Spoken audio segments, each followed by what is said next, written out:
knowing that this is my last year to get what I came here for, and to see the success rates in our prior games, so when I'm aggressive versus when I'm passive. Definitely something that I've taken in as much as I've grown physically this offseason, and continue to work on my basketball skills. Switching my mental approach, I think, has been something that I've done as well this offseason. You guys are going to play a lot of the hits schedule-wise this year: South Carolina, USC, Notre Dame, Tennessee, all of them. What's it mean for you to be able to get all those games that big in this season for you particularly? It's fun. It's what you live for as a competitor. UConn has never shied away from a tough non-conference schedule. And it's just like what you dream as a kid, playing in those huge games in these amazing environments with high stakes, with big names, and just obviously just the atmosphere. So it's everything you dream of as a kid, and to be able to do that, especially being in my last year, it'll be a lot of fun. You enjoyed some of the trappings of fame over the last few months, obviously some of the stuff we've all seen you be at events and so on. What's that been like to take all that in? It's been a blessing. I feel like I'm living in my childhood dream, so I never want to take it for granted. I'm not entitled to anything. I don't know what each day will bring. So I try to just embrace the moment, have fun with life. It's my first sort of healthy off season where I've got to really enjoy it and do a lot of fun things, and not just be in one place rehabbing. So I've never looked at it as I'm famous. It's more of just like I'm blessed. So I'm grateful. Coach talked, obviously he wants to be more aggressive, but he talked about practice the other day where there was 6 straight baskets where you didn't score. Mm-hmm. Is it nice to see that even though you're trying to do what you're trying to do, to see them step up as well? Yeah, like just because I'm aggressive, I don't want that to mean my other teammates aren't aggressive as well. Like I don't want them to defer to me. I don't want them to be like, oh, like Paige hasn't gotten a touch in a while. Like I feel like it'll happen naturally. I'll be looking more to score when I have the ball, but that doesn't mean I'm going to stop passing. Like everything's not going to change. I'm just going to look to shoot more, to score more, and I feel like that'll obviously open up a lot of other opportunities for my teammates as well. But yeah, I mean, I can't do it by myself. The team knows that. Everybody knows that, and we lean on each other a lot. So for them to be aggressive and them to know, like, Paige doesn't need to touch the ball every single possession, or Paige doesn't need to shoot the ball every single possession. Like, I can get a bucket too. I can be aggressive too. I think it's a huge way, and I think it's good to balance that. Is it emotional when you think my last year? Does that hit you that you see what happened here? Does that hit you hard that you only have one more year of this stuff? Yeah, I've loved my entire time at UConn.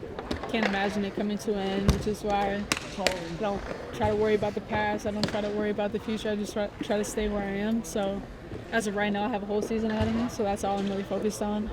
And winning tomorrow at practice is what I'm focused on. But yeah, it's sort of surreal to think about that. I'm actually going to, I feel like I'm very old. I'm going to be a big girl in the grown-up world next year. Well, the young players, a lot of the veteran players are still kind of on the bend. You're surrounded by a lot of young players. Do you enjoy that process of showing them the UConn way and bringing them all? Yeah, it's helping me grow as a leader as well. It's a challenge every single day. I look out and it's either all new people, freshmen or sophomores. Obviously with A's coming back, Caroline, Aubrey's coming back, Emma's coming back, but it's like right now most people on the court are new to the game or second years in the game, or Kaylin just new to the UConn program. So it's challenged me in different ways to grow as a leader, how to talk to people, who responds to what, who's receptive to things and who's not receptive to things. And it makes you grow in your relationship with them as well off the court, because you get to know them as people and how they respond to things and how you can communicate with them. Like, can I get on ice the same way that I would get on Sarah, or things like that. So it's very joyful. It brings me a lot of joy because I'm just continuing to grow as a leader and as a teammate. This being a big year for you, is it simply because this is your last year at UConn? Are there other factors involved, or the growth of the game, where the game is at right now? I don't know. I think every year is a big year just because every single day you wake up, it's a blessing. And you just try to, like I've tried to say, like win the day, conquer the day. But yeah, obviously the sense of urgency is high, knowing it's my last year, and just trying to embrace it, just trying to have fun. And definitely with the growth of women's sports, you want to continue to be a part of that wave, be a part of that shift. and you just be grateful to do it. When you look at all the star power there is in the WNBA now, including obviously a lot of former UConn players who will be joining in the pros next year, and also looking, as you mentioned, some of the big name players who will be playing in the season, Juju Watkins, Hannah Hidalgo, and so on. What does it mean to you to be part of that and to know that there is so much star power still to come in the women's game? It makes me extremely grateful. Like, I was just the little kid looking up to my favorite Minnesota Lynx team and all the big names there. So to be a part of that, it's super surreal, and it's something that I dreamt of as a kid and prayed for, and God willing, I'm here. But I don't want to take it for granted. Like, I still want to continue to work and get better and continue to be better as a player, as a teammate, as a person.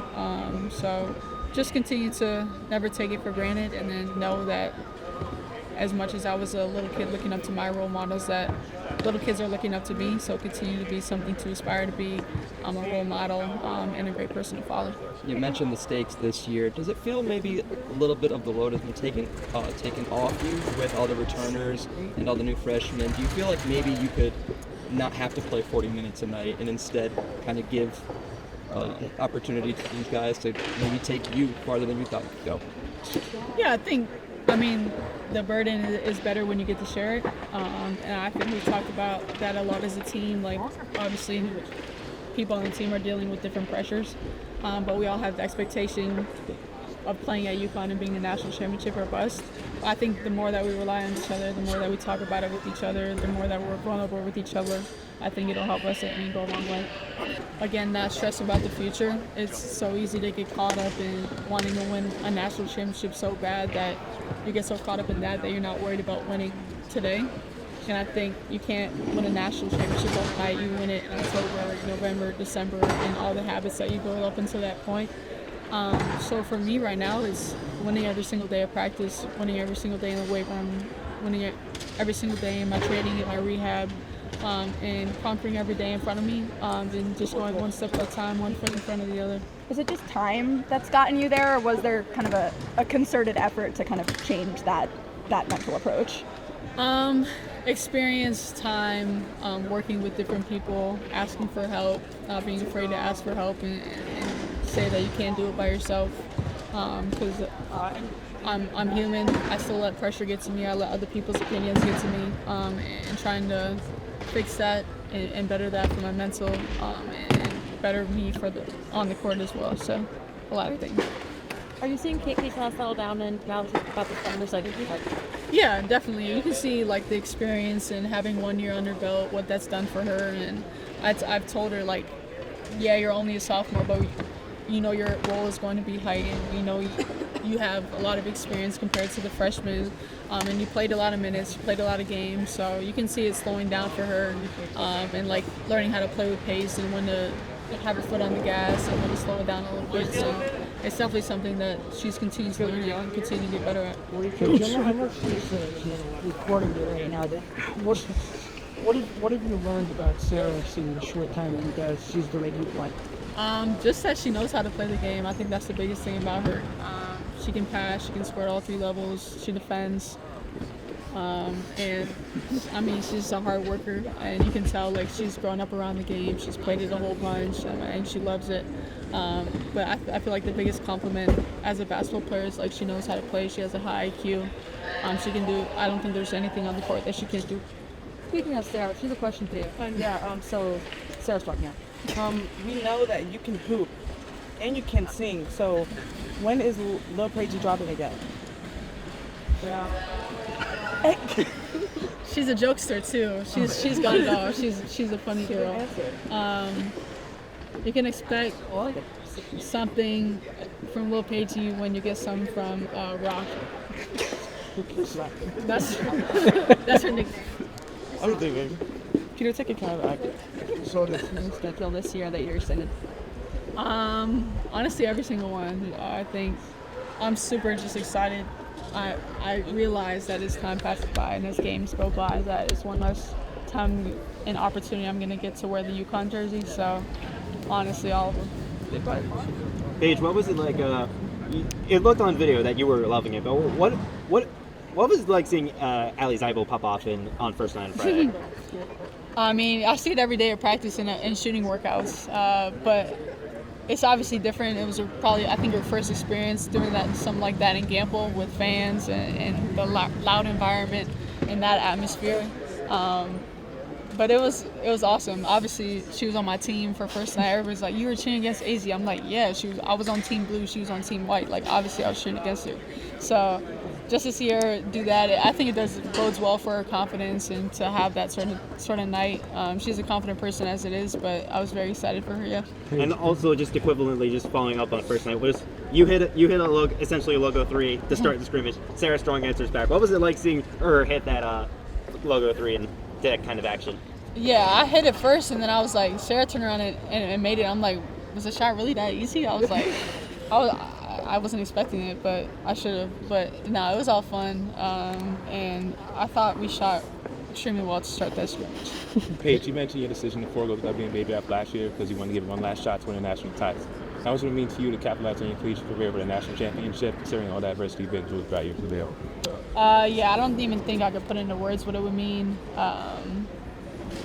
But it would mean everything. Obviously, everything that I've been through, me coming back, a lot of my teammates coming back from injury, all the adversity, all the hardships, would definitely mean everything to cap it off with what we came here for. Paige, in your travels this year for all the things that you've gone to, I know you have some Mystics games to watch, Aaliyah and so on. You also went to other women's sports events, soccer and other such things. Right. So, and obviously soccer being as popular as it is in the NWSL and so on. What do you take from those other women's sports events that you've gone to in childhood? Things you can apply to your own growth as a star and in basketball? Obviously, just seeing the growth of women's sports has been amazing. And as much as I feel like I'm a small part of it in terms of the women's college basketball and continue to grow that. Just like all the women's sports, like Suni Lee is somebody that I grew up with in the same hometown or in Minnesota, and just to see gymnastics at the Olympics, just all the women's sports, obviously the NWSL was in some of those games. Just like the way they carry themselves and how professional they are in every aspect of their sport. And I don't know, they just have fun as much as I love to play basketball. You see their passion and the way they embrace it and the way they enjoy it and in their sport and the way they give their all. So it's just been, I love sports. I love watching.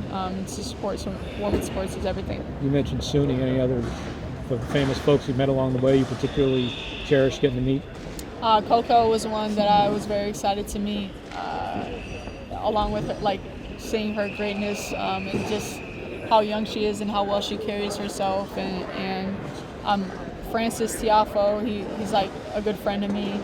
So meeting him and supporting him this entire summer was amazing as well. So you've been mentioning you want to be more aggressive. Just wondering, what's the psychology behind that? Is it just scoring? I assume when you say you've been passive, you weren't doing that on purpose. What goes into is getting you aggressive? Just looking for my shot more, looking to create more, having the ball in my hands more, being willing to get the ball and just make a play and not defer to anything else. I was saying last year, I think I bought too much into the power forward role where I would get a rebound and outlet it to one of the guards, knowing that I'm a guard myself. I can just bring it up and make a play that way. But I think being aggressive, looking for my shot, opens up so many other opportunities for my teammates. Just if they're more focused on me and prohibiting me from getting my shots and my clean looks off, it'll open up things for everybody else. So just a balance of continuing to look for my shot, not be passive, but also continue to still pass and still look for others as well. What's it like playing with Kate? It's really fun. She's obviously new to the program, but she just knows how to play. I'm sure Baruby runs some of the UConn offense principles, but she's aggressive as well. She's different in terms of Nika and more looking to score, less to pass. But she creates on offense. She's pesky on defense. She has really good footwork. She gets in the lane and she can score in a multitude of ways. So it's been great to play with her. How would you describe the team's dynamic on and off the court? I would say off the court, very goofy, very lighthearted, very unserious. And on the court, we try to flip it to very serious. But at the same time having fun, playing with passion, playing with energy, playing with an attitude, and just being hungry, being motivated. I think our identity, we're trying to build it defense first, and focusing on that, and then letting the offense come to us, but playing extremely fast and playing with a lot of passion, energy, and attitude. Paige, name your all-time basketball starting five and why. What life lessons has basketball taught you? Women's starting five? All All right, Sue, Diana, Maya, Stewie, and Asia. And what was the second part? What life lessons has basketball taught you? To take nothing for granted, appreciate every single day. Bad stuff is only bad if you interpret it as bad, but how can you turn anything that is sent to break you to make you? And to, instead of asking why me, say why not me. You don't have to do anything in life. You get to do everything in life. Everything in life is a blessing. And just take nothing for granted and just have fun, embrace life, be in the present. Don't worry about the future and don't worry about the past, but stay where your feet are.